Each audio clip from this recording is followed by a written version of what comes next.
Welcome to Wavelength, bringing you the best sounds from the Asian region. I'm your host, Ting. This year we're going to be bringing you more live performances in the studio once a month. Super excited for this one because it's the very first time we somehow managed to fit in a drum set in the studio. And the very first band that we're featuring today is Golden Mammoth, who needs no introduction. They've been on the show a couple of times. They've just dropped their latest album, Skyscraper Towards the Sun, just a few days ago. And they're here to play some songs from it. Hey guys. Hello. You say your name and maybe your role in the band for those that don't have mics. Okay, my name is Shabil. That's all. No, just kidding. This is OJ. This is Hadif on the bass. We got Q on the drums. Who's separated from us. Yeah. In his own prison, drum Very prison. Isolated. Right after this, we'll be finding out more details about the new album, Skyscrapers Towards the Sun. But you guys got a couple of songs for us before that. Yeah. What song are you guys going to play first? Let's do Galea's Touch. Alright, take it away.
Alright, that was Golden Mammoth with Lap of Luxury live in the studio.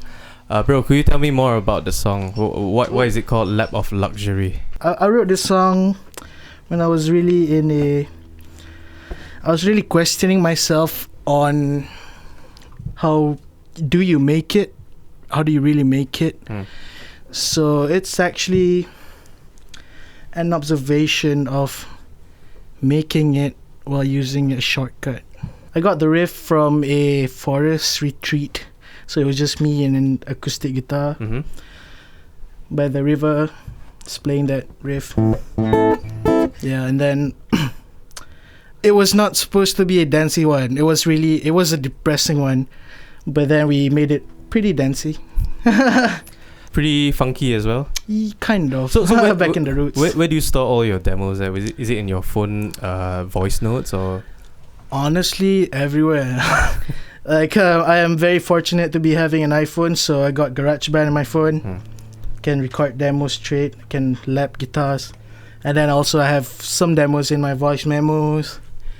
But honestly, most of my demos goes into my laptop.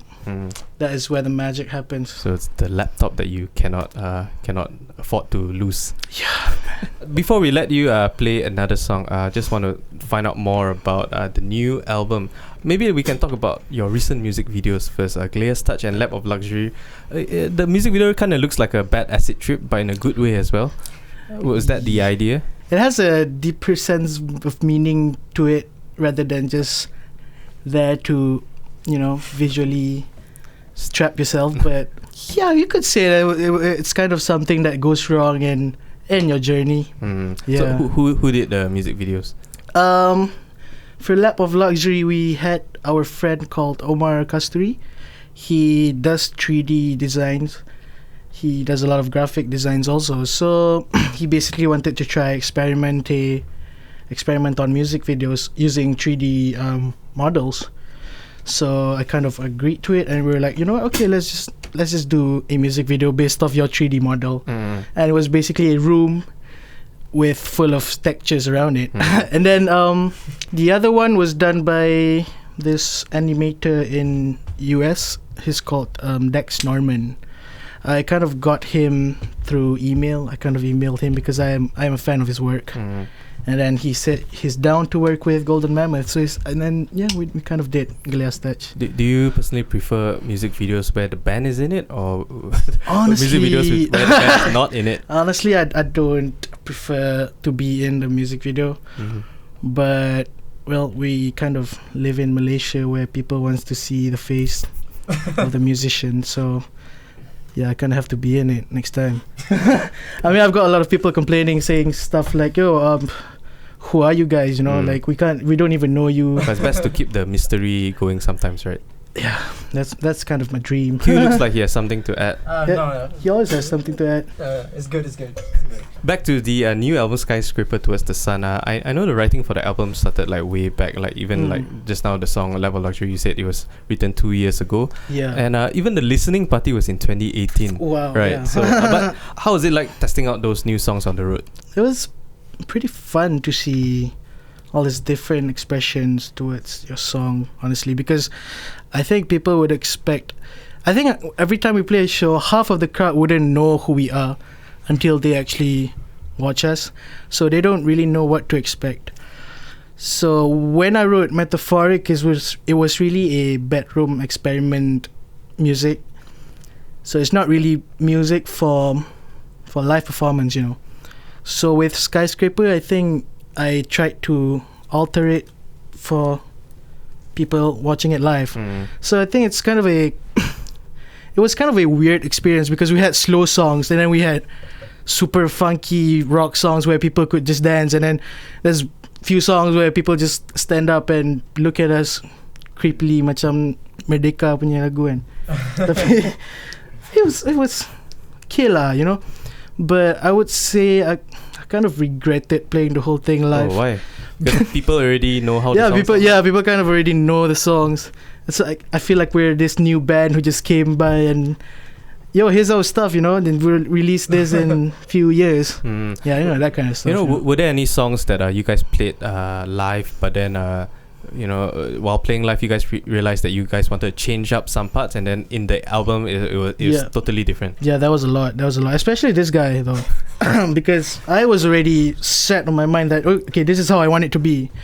But he keeps trying to tell me to change the drum grooves, or because he doesn't like my drumming, so he has to play 2 of the songs in the album. What was it that you didn't like about his drumming? Was that? Nah, he was just made it up. He's alright. He's pretty good. Yeah. It's just that it's kind of predictable sometimes. Ooh. So I'm like, yo, what do you think of this fill, Bill? Is that okay? Yeah. Right? No. Yeah.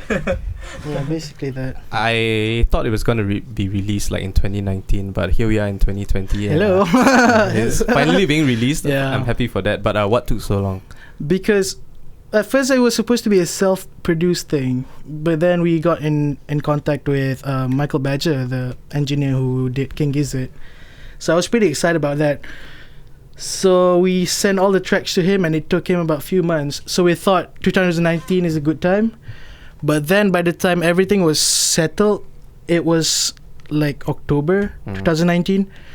So I thought it was pretty late to upload, to release an album by that time. 2020 is a nice year to release new music. Yeah. Sounds better as well. How's it like playing at Bay Beats? For many local bands, personal opinion, I think once you play Bay Beats, you're like, oh, we've made it. Yeah, that's what I thought. Yeah, it's like Esplanade is like just almost all the bands in the region that we look up to, they've at least played there once, or even like bands from Indonesia and Thailand, the neighboring countries. So when we got there, it was obviously pretty overwhelming to see the lineup. To be honest, like we didn't know most of the bands, but then we trying to check them out. Like, okay, who are these people we're playing with? And they're we're playing the same bill. What we're doing here, right? But the overall experience was pretty. It was pretty new because it was first time playing in Singapore. Anything you guys can share about the Singaporean hospitality? Because I heard a lot about. Oh my god, yeah. About that. We were treated like rock stars, man. Like VIP, such spoiled kids. I mean, mainly because it was Esplanade, so the people there were very professional about their music. Yeah. We heard there was a buffet, like backstage, and when we saw the food, like, oh my god, that was the best buffet of that. But then, there was some technicality, like some technical problems. So I mean, that was like the downside of it. I guess it was just the only regret. Just to be honest, it was pretty scary. Yeah. Because people were observing on you. People were just, looking at you, and they won't actually dance to you if they don't like you. They won't actually move even a single hip. If they're scrutinizing every note. Yeah. But they were really supportive. Like our merch were like they kind of bought a lot of them. Yeah. Nice. You guys recently also released a remastered version of Lap of Luxury. It was rather quick. I read in response to feedback from fans. What's the story behind that? That's a very personal story. That makes. No, I'm just kidding. So basically, we did a digital mastering before, because I thought of, I like I said, I wanted to release it by 2019. So we decided to send it over in Malaysia to do a digital mastering, because apparently it's quicker. And then it didn't get the result that I wanted, especially because Spotify kind of compress your songs, very compressed. Yeah, they tend to do that. Yeah. YouTube as well. Yeah, YouTube is not much, but Spotify just kills it. You can barely hear the hi-hats. You cannot hear the crash, the cymbals, and everything is just clashing. So I thought of taking it down. I took it down, and I got another engineer from Indonesia to master all the album, and we kind of uploaded that instead. Re-uploaded lah. I think part of it, Sorry. Yeah, because also fans were complaining about it. That the volume was too low. Yeah. I feel like part of it is because the mix was done through analog gears and by probably a different method, so it probably need a different kind of engineer to somehow execute the whole thing, the whole like cohesiveness, kind of. cohesion. So that's why we went with another mastering engineer. So to show the fans start the amplifier and to play the songs loudly. Yeah, it's Spotify's fault. But in the case of Kanye West, right, for he keeps changing mixes at one point in time for like Life of Pablo, and at one point in time he even added some parts, took out some featured guests and here and there. So what are your thoughts on that kind of flexible and living and breathing kind of song where the artist updates the song continuously? Should we even be allowed to do that? I'm not a fan of doing that. I was actually forced by my manager and Q to take it down because they don't like the result, blah blah blah. But I thought once it's out there, so I can't really do anything about it. It's the internet basically. Whatever is on the internet stays on the internet forever. Yeah, forever, man. But then I thought it was pretty cool to have something else to kind of fix that situation. But sure honestly, the fans would be happy to know that you listen. I mean, the band listens to the fans. Yeah, and that. Yeah, true. Yeah, Fans but point. yeah, I wouldn't recommend any other band to do that. It's very unprofessional and untidy. But it kind of feels like you guys are friends. Like whatever comments that the fans, as you as fans would want to share with the band listens. It's kind of nice, I feel. So right, the Beatles did that so many times. So Remastered 2009, 2019. I don't know. It's probably gonna go on forever. They're the Beatles, man. But speaking of changes, there's some changes to the members of the band. Do you want to talk about that? Yeah. Actually, there's okay, because we had a guitarist before called Zaki. Zaki went back to Indonesia because he doesn't have any student permit anymore, student visa. So he's back in Indo, so we cannot do anything about it. So we decided to play a couple of shows without a rhythm guitarist. How's that been? Because like obviously as singing, then you have that rhythm guitar, you can at least like rest a bit. But now you're covering every single part of the guitar. Kind of, but like it's pretty fun. But then it's weird. It's very empty. It's not really what I wanted to go for in Golden Mammoth because we are very chaotic. We are very loud. But then without the rhythm guitarist, it's just so empty. So Zaki, if you're listening to this, yeah, no, he doesn't miss me. It's okay. He doesn't miss being in this. But we had Faris on the bass before. Faris decided to take up a corporate job, I think, something like that. He's very busy now. Being old and commitments. Adulting. His band is pretty busy. Yeah, and his band is busy. But yeah, and then we got Hadi from Plant. He's in a local band. But I heard he doesn't plan to play bass for the band for long, or putting him on the spot here. That's something for you to say about that. You want to say something about that? You gotta say something about that. Well, yeah, that's true. I'm not gonna be in the band for long. Why, bro? Well, let's just say I got other commitments. I got a job recently. Adulting. Same reason as Faris, basically. Adulting is hard. And yeah, it sucks. And I can see that Shabil is very disappointed. Yeah, I hate bassists. So you're actually still looking for a bassist currently? Kind of. Do you want to be in my band? Me? I'll have to go for audition. I don't know whether you want me in the band, but maybe you can take this opportunity to shout out as a PSA out there. Kind of. Yeah, but that would be touch scary. With you. I'm looking for a bassist who doesn't have any commitments in life. Who's not keen in adulting. Just no one. Technically no one. So if you're out there, just get in touch with Golden Mammoth. Okay, so with the new album out now, what's the future plans for the band? Is there going to be a Malaysian tour? Yes, there will. There will be a Malaysian tour. We'll try to go to Sabah and Sarawak if we can, because I went to Sabah and Sarawak with Lust before and it was amazing. But yeah, Sabah and Sarawak was it's something new for me because people there actually appreciate, like really appreciate your stuff, and they would come to you and ask you about your music. It's like straight up after the show they would ask you how you write this, how you write that. So that is kind of what I wanted. So maybe we'll try Sabah Sarawak, and of course we'll do some Nanjong tour, and hopefully, fingers crossed, we'll try to go Indonesia again. Yeah, and that's probably about it. And nice. I'm planning to write another album after that. It never stops, right? Of course. I don't want it to stop. I don't have any commitments. I don't have any adulting to do. Get a life, Bill. Get a life. So for fans of like physical records and cassettes, any physical stuff? Yeah, we have CDs. We have T-shirts up for grabs. We have posters if you're in that poster dude. So where can our fans go to if they want to buy those merch online? You can go to our Instagram. We have an email specifically for merch, so we'll put it up there so you can just hit us up anytime you want. We'll give Nice. you the details. Thank you so much, guys, for joining me on the show. They're gonna play us out with one last tune. Maybe you want to share more about that song? Cool. It's called Solace. I think the title itself is pretty self-explanatory lah. So enjoy Solace.